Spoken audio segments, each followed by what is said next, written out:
తమిళనాడు రాజకీయ ప్రస్థానాన్ని ఒక్కసారి కనుక మనం సింహావలోకనం చేసుకున్నట్లయితే అక్కడ 1967 వరకు జాతీయ పార్టీలు అక్కడ పరిపాలన విధానాన్ని కొనసాగించాయి. అలాగే 1967 నుంచి 2026 వరకు మనం చూసినట్టయితే కేవలం 2 పార్టీలు మాత్రమే ఆ రాష్ట్రాన్ని శాసిస్తూ వస్తూ ఉన్నాయి. అవే 2 ద్రవిడ పార్టీలు అయినటువంటి ఏడీఎంకే అండ్ డిఎంకే. మరి ఈరోజు మనం చూసినట్టయితే 2026లో రాజకీయ ప్రస్థానం ఒక కొత్త మలుపు తీసుకున్నట్టు మనం అందరూ చూస్తూ ఉన్నాం. జనశక్తి అంతా కూడా ఒక అద్భుతమైనటువంటి ప్రజా తీర్పునిచ్చింది. ఆ తీర్పే యాక్టర్ విజయ్ పార్టీ అయినటువంటి టీవీకేకు తమిళ వెట్రి కళహానికి అఖండమైనటువంటి ఒక గుర్తింపును, ప్రజాదరణని, అలాగే మెజారిటీని కూడా ఇచ్చింది. 108 సీట్లతో అగ్రగామిగా మిగిలిపోయింది ఈరోజు విజయ్ పార్టీ.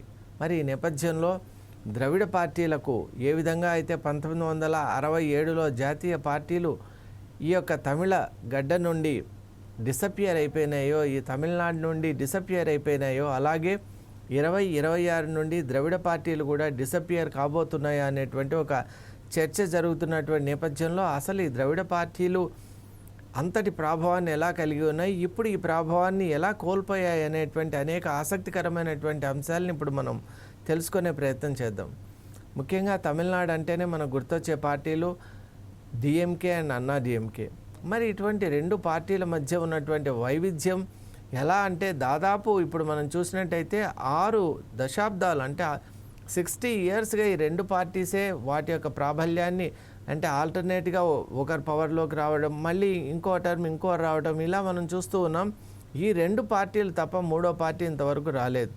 ఆ క్రమంలో మనం చూసినట్టయితే ఆల్ ఇండియా అన్నత్ ఇండియా అన్నా ద్రావిడ మున్నేట్ర కళం ఏదైతే ఉందో, ఏఐఏడిఎంకే ఏదైతే ఉందో అది 7 టైమ్స్ పవర్లోకి వచ్చింది. అలాగే డిఎంకే ద్రావిడ మున్నేట్ర కళం 6 టైమ్స్ పవర్లోకి వచ్చినటువంటి నేపథ్యంలో కేవలం ఈ 2 పార్టీలు తప్ప 3వ పార్టీ అనేదే తమిళ ప్రజలకు తెలియకుండా ఈ 2 పార్టీలు నెగ్గుకుంటూ వచ్చాయి. అలాగే ఈ మధ్యకాలంలో కూడా మనం చూసాం ఎండిఎంకే అంటే మర్పోకు దేశీయ మున్నేట్ర ద్రావిడ కళహం అనేటువంటి ఎండిఎంకే అనేటువంటి పార్టీ కూడా వచ్చిన నేపథ్యంలో, అలాగే యాక్టర్ శివాజీ గణేశన్ పార్టీ అయిన తమిళ మున్నేట్ర మున్నని కూడా అక్కడ తమిళనాడులో ఒక మంచి ఉద్దేశంతో ముందుకు వచ్చింది. కానీ ఈ పార్టీలన్నీ వచ్చే ప్రజల్లో సరిగా అవి అనుకున్నటువంటి రీతిలో మమైక్యం కాలేకపోవడం, అలాగే ప్రజలు కూడా సరిగా స్పందించకపోవడం వల్ల ఆ పార్టీలకు అనుమరుగైపోయాయి. ఈరోజు అవన్నీ కూడా నామమాత్రంగా మనకు కనిపిస్తున్నాయి. ఎండిఎంకే కూడా ఒక మిత్రపక్షంగా మనకు కనిపిస్తుంది. అలాగే పట్టాల్ మక్కల్ కక్షి, అలాగే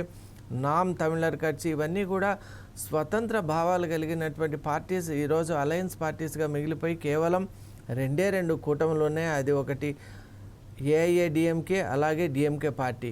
ఇలా మనం చూసినట్టయితే 1972లో ఎప్పుడైతే డిఎంకే పార్టీలో ఒక చీలిక వచ్చిందో, అసమ్మతితో ఎప్పుడైతే డాక్టర్ ఎంజి రామచంద్రన్ ఆ పార్టీ నుండి వచ్చేసి వారు ఒక స్వతంత్రంగా ఏఐఏడిఎంకే అనేటువంటి పార్టీని స్థాపించారో, అప్పటి నుండి డాక్టర్ ఎంజి రామచంద్రన్ తర్వాత మళ్ళీ యాక్టర్ అయినటువంటి జయలలిత గారు అలా ఒక ప్రస్థానం అంటూ ఇప్పుడు మనం ఈరోజు చూసినట్టు పళనిస్వామి, ఇలా ఒక ప్రస్థానం ఈనాటి వరకు కొనసాగుతూ ఉంది.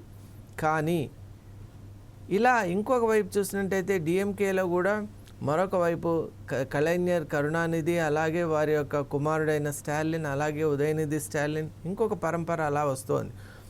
మరి ఈ 2 పరంపరలు తమిళనాడుని నిజంగా ఎంతవరకు అభివృద్ధిలోకి తీసుకొని వెళ్ళాయని ఒక్కసారి కనుక మనం ఆలోచన చేసినట్టయితే 3వ పార్టీకి ఆస్కారం ఎందుకు వచ్చిందో మనకు చాలా స్పష్టంగా కనిపిస్తుంది. 6 దశాబ్దాలంటే ఎంత పెద్ద సమయం.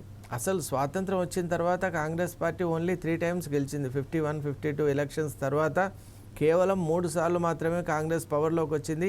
67 నుండి 2026 దాకా మనం చూసినట్టయితే ఈ 2 పార్టీలు డిఎంకే అండ్ అన్నా ఏఐఏడిఎంకే ఈ 2 పార్టీలు మాత్రమే పవర్లో ఉంటూ తమిళనాడుని ఏ స్థితికి తీసుకుని వెళ్ళాయని మనం చూసినట్టయితే అక్కడ ఒక రకంగా ఈనాటికి కూడా అర్బన్ రూరల్ డివైడ్ ఉండడం, అలాగే వీళ్ళు ఈ 2 పార్టీలు తమను తాము ఎలా అభివర్ణించుకున్నాయంటే మేము ఒక సంఘ సంస్కర్తలుగా, అలాగే తమిళ భాషకు వీళ్ళే ప్రతినిధులుగా, అలాగే తమిళ సంస్కృతికి, అలాగే ఆ సంస్కృతికి వీళ్ళు పరిరక్షకులుగా, అలాగే తమిళనాడుకి యావత్తు తమిళనాడు ప్రజల సంక్షేమానికి వీళ్ళు కేర్ ఆఫ్ అడ్రస్గా అక్కడ మిగిలిపోయినట్టుగా వాళ్ళు ఒక చిత్రాన్ని అక్కడ రూపొందించారు. దాన్నే ప్రజల మీద రుద్దే ప్రయత్నం చేశారు. ఇప్పటికి 6 దశాబ్దాలుగా ఈ 2 పార్టీలు వాటి మధ్య వైరం ఉన్నట్టు బయటికి కనిపిస్తుంది, కానీ నిజంగా అది ఆ వైరం ఎంత తీవ్రంగా ఉందో మనం చెప్పలేం. కానీ ఆ 2 పార్టీలే పవర్లోకి రావటం, మూడో వ్యక్తికి ఆస్కారం ఇవ్వకపోవడం నిజంగా ఒక కుమ్ముక్కైనటువంటి రాజకీయ స్థితి మనకు కనిపిస్తోంది. మరి 2 పార్టీలు నిజంగా తమిళనాడు ప్రజలకు ఎలాంటి సేవ చేశాయని మనం ఆలోచన చేసినట్టయితే జాతీయవాదం ఎక్కడ కూడా రాకుండా కాపాడాయి. అలాగే స్థానిక సమస్యలు కూడా పరిష్కారం చేయడంలో విఫలమైనవి. ఈ రోజుకు మనం చూస్తున్నాం, శానిటేషన్ విషయంలో కానీ, వాటర్ విషయంలో కానీ, వెల్ఫేర్ స్కీమ్స్ విషయంలో కానీ హామీలు ఇవ్వటమే కానీ అక్కడ నిజంగా జరిగినటువంటి ప్రోగ్రెస్ ఏ మేరకు ఉంది. అలాగే ఈ మధ్యకాలంలో ఈ 2 పార్టీస్లో కూడా ప్రతి పార్టీలో ఉన్న ప్రతి పెద్ద వ్యక్తి కూడా అతిపెద్ద స్కామ్స్లో భాగస్వామిగా ఉండటం కూడా మనం చూస్తూ ఉన్నాం. కాబట్టి పార్టీ సపార్టీ 2 పార్టీల్లో వచ్చినటువంటి ఆ డిసిప్లినరీ ఒక విధానం ఏదైతే ఉందో, ముందు ఆ పార్టీలు ప్రజలతో ఏ విధంగా స్నేహ సంబంధాలు, సన్నిహిత సంబంధాలు కలిగి ఉన్నాయో వాటిని ఇప్పుడు మనం ప్రత్యక్షంగా కూడా గమనించవచ్చు. ఈ 2 పార్టీలకు సంబంధించినటువంటి నాయకులపై ప్రజలకు ఎంత విశ్వాసం ఉందని కూడా మనం కనుక్కోవచ్చు. మరి ఇవంతా కూడా ట్రెడిషనల్ ఒక ఫ్రేమ్వర్క్ సెటప్లో వెళ్తున్నటువంటి 2 పార్టీలకు ముఖ్యమైనటువంటి ఒక అబ్స్టకల్ అని మనం అనవచ్చు. అంటే అబ్స్టకల్ అంటే ఒక అవరోధం ఎక్కడి నుంచి వచ్చిందంటే జెన్జీ నుంచి వచ్చిందండి. అది ఎలా అంటే జెన్జీ యొక్క వాటి ఆలోచనలు, అభిరుచులు, అలాగే ఆ జెన్జీకి ఉన్నటువంటి ఉత్సాహం ఇదంతా వేరేగా ఉన్నటువంటి ఒక విధానంలో ఈ 2 పార్టీలు మాత్రం ఎప్పుడు ఒక మూసబోయినటువంటి రీతిలో, అలాగే పాతకాలపు ఆలోచనలే ఇప్పటి కాలాన్ని తగినట్టుగా రూపొందించి వాటిని ప్రతిపాదించడం, ఇదంతా కూడా ఇప్పటి యువతకు నచ్చక మార్పును కోరుకుంటూ ఉండింది. అలాగే ముఖ్యంగా మహిళలు కూడా ఎంతసేపు వాళ్ళని ఎలక్షన్లో ఒక ఓట్ బ్యాంక్గా వాడుకోవటానికి వాళ్ళకేవో ఫ్రీబీస్ ఇవ్వటం, అలాగే ఆ ఇచ్చినటువంటి వెల్ఫేర్ స్కీమ్స్ కూడా కొంతకాలమే నడపటం, అలాగే మహిళలను నిజంగా ఎటువంటి ముఖ్యమైన స్థానాల్లో కానీ వాళ్ళకి తగిన ప్రాతినిధ్యం ఇవ్వకుండా ఉండటం, అణిచివేతకు గురి చేసేటువంటి విధానాలు, ముఖ్యంగా మహిళలకు రక్షణ కరువు కావడం, ఇవన్నీ కూడా చూసినటువంటి మహిళా లోకం కూడా తీవ్రమైనటువంటి అసంతృప్తితో ఉంది.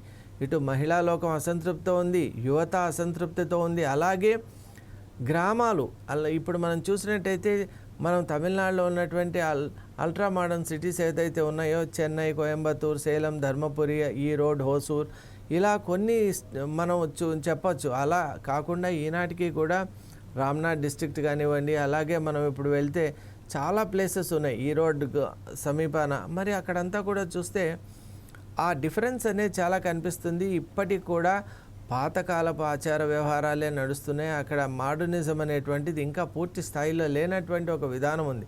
మరి ఈ డివైడ్ కూడా ప్రజల్ని ఆలోచింపజేస్తున్నటువంటి నేపథ్యంలో ముఖ్యంగా మనం అందరూ గమనించాలి. ఒక పక్క మహిళలు, ఒక పక్క యువత, ఒక పక్క గ్రామీణులు, అలాగే ముఖ్యంగా మనం గమనించాలి దళితుల్లో కూడా చాలా ఆలోచన వచ్చింది. ఎందువల్ల అంటే దళితులు అంటేనే డిఎంకే పార్టీకి ఓట్ బ్యాంక్ అనమాట. మరి అటువంటి దళితుల్లో కూడా ఒక ఆలోచన వచ్చింది. సరి అయినటువంటి మార్గదర్శకం మనలో నుంచే ఒక లీడర్ కనుక పుట్టుకొని వచ్చింటే అతను మన సమస్యలకు సత్వర పరిష్కారం, సరి అయినటువంటి పరిష్కారం, సమగ్రమైన పరిష్కారం, సమన్వయమైనటువంటి పరిష్కారం ఇచ్చేవారు కదా అనేటువంటి ఒక ఆలోచన రావటం.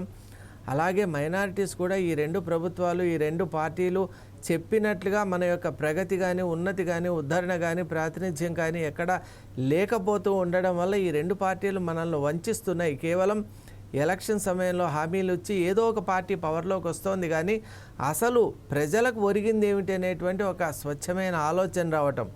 మరి వీటన్నిటి ఈ ఆలోచనలకు తగినటువంటి సమాధానంగా వచ్చిన పార్టీనే టీవీకే పార్టీ, తమిళ వెట్రి కళహం. మరి ఈ ప్రశ్నలకు సరైన సమాధానం ఇవ్వటం, యువతకు ఒక ఆశాజ్యోతిగా, గైడింగ్ ఫోర్స్గా నిలబడ్డం, డైనమిక్ సెంటర్గా నిలబడ్డం, అలాగే ఒక ఇన్స్పిరేషన్ అండ్ యాస్పిరేషనల్ సెంటర్గా నిలబడ్డం, అలాగే మహిళలకు భరోసా ఇవ్వడం, వెల్ఫేర్ స్కీమ్స్ మాత్రమే కాకుండా డైనమిక్ యాక్టివిటీస్లో కూడా భాగస్వాములు చేస్తామనేటువంటి ఒక ఆలోచన విధానాన్ని అక్కడ కలిగించడం, అలాగే గ్రామాల్లో ఉన్నటువంటి ముఖ్యంగా విజయ్ వెల్లాలర్ కమ్యూనిటీకి చెందిన వ్యక్తి కాబట్టి ఆ కమ్యూనిటీ వ్యక్తులందరికీ కూడా తమ కమ్యూనిటీ వ్యక్తి ఈ విధంగా అగ్రస్థానంలో ఉంటే కనుక ఖచ్చితంగా మేలవుతుంది అనేటువంటి ఒక భావన కలగడం, అలాగే ముఖ్యంగా దళితులను కూడా తన వైపు తిప్పుకోవడం. మరొక ఆశ్చర్యకరమైన అంశం ఏంటంటే ఒక రకంగా ఈ క్యాస్ట్లెస్ సొసైటీ వైపు విజయ్ అడుగులు వేయటం మనం చూసాం. రిలిజియన్ కూడా ఆయన అన్ని మతాలని సమానంగా స్వీకరించడం, అన్ని మతాల ఆచారాలని గౌరవించడం, ఇవన్నీ తమిళనాడులో ఒక కొత్త ఆలోచన.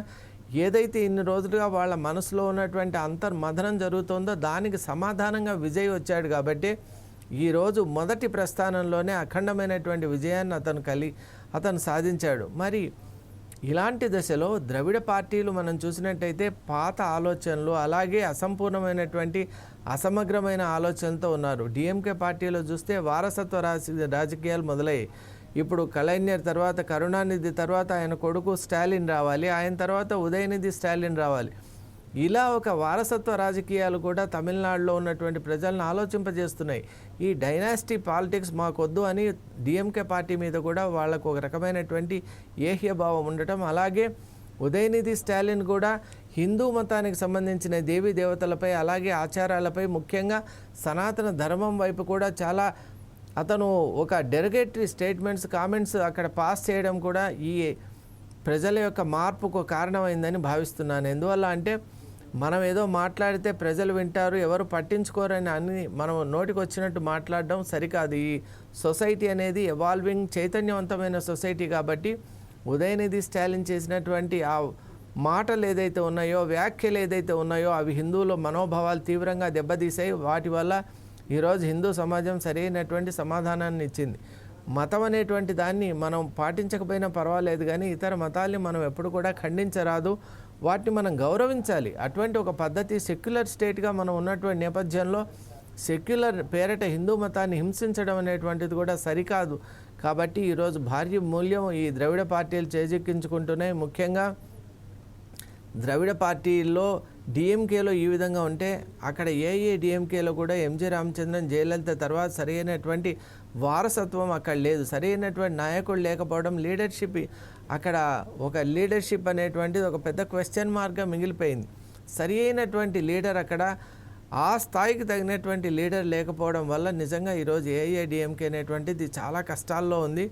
అలాగే ఏఐఏడిఎంకే కూడా తన విధానాల్ని, తన యొక్క పద్ధతుల్ని ప్రజలకు అనుగుణంగా మార్చుకోవడంలో సంపూర్ణంగా విఫలం కావడం వల్ల కూడా ఈ ద్రవిడ పార్టీలు తమ యొక్క ప్రాబల్యాన్ని కోల్పోతున్నాయి. మరి ముఖ్యంగా మనం ఎప్పుడైతే ఈ టీవీకే పార్టీ అఖండ విజయాన్ని సాధించిందో, ద్రవిడ పార్టీలు ఈ విధంగా మొట్టమొదటిసారి ఎలక్షన్లో నిలబడినటువంటి ఈ పార్టీని ఇంత అఖండ వైభవం సాధించిందో, అప్పుడు ప్రజల్లో ఖచ్చితంగా ద్రవిడ పార్టీలకు ఆల్టర్నేటివ్ అనేటువంటిది ఉంది అని ఎస్టాబ్లిష్ చేసినటువంటి పార్టీ టీవీకే పార్టీ. కాబట్టి ఖచ్చితంగా ప్రజలు ఆ విధంగా ఆలోచిస్తారు. మనం ఇన్ని రోజులు తమిళనాడు అంటే ద్రవిడ రాజకీయాలు అనుకున్నాం, కానీ ద్రవిడ రాజకీయ రహితమైనటువంటి, అంటే ద్రవిడ రాజకీయాలు లేని రాజకీయ పార్టీలు, శక్తులు కూడా మనల్ని పాలించవచ్చు.